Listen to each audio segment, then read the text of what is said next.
Ya, terima kasih Anda masih bersama kami di Seputar Aceh. Pemirsa, dari tanggal 12 hingga 21 Agustus ini, Komisi Independen Pemilihan ataupun KIP Kabupaten Aceh Tengah mengeluarkan sebanyak 440 para calon sementara anggota legislatif untuk tahapan uji publik.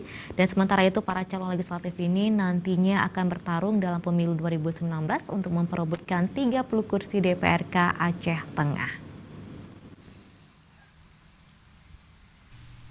Sebanyak 440 orang telah ditetapkan sebagai daftar calon sementara oleh pihak komisioner KIP.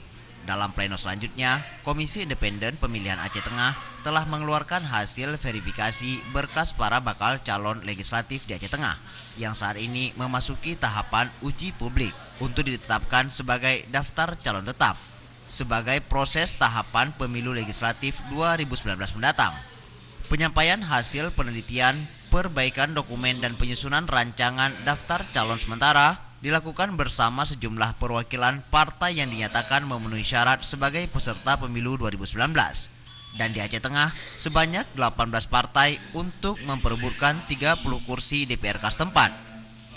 Tahapan selanjutnya, pihak KIP Aceh Tengah akan melakukan pengumuman atau uji publik daftar calon sementara terhitung tanggal 12 hingga 21 Agustus 2018 melalui laman KPU Aceh Tengah, papan informasi kecamatan, dan media massa cetak dan elektronik.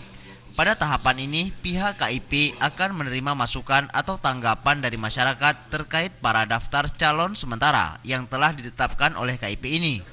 Terindikasi masih tercatat sebagai pegawai BUMN atau BUMD, ataupun adanya indikasi yang dapat menyebabkan calon tersebut tidak bisa memenuhi syarat sebagai calon, maka masyarakat Aceh Tengah dapat memasukkan masukannya ke KIP setempat secara tertulis dan melampirkan identitas berupa fotokopi kartu tanda penduduk, dan pihak KIP menjamin kerahasiaan masyarakat yang mereka berikan. Ya, harapan kami apabila ada calon yang terindikasi yang menyebabkan bahwa calon itu tidak memenuhi syarat lagi sebagai calon, maka kepada seluruh masyarakat untuk memberikan masukan dan tanggapan. Tapi masukan dan tanggapan itu disampaikan secara tertulis kepada kita dan juga melampirkan identitas dari yang memberikan masukan dan tanggapan. Dan identitas tersebut sudah menjadi kerahasiaan lembaga kita.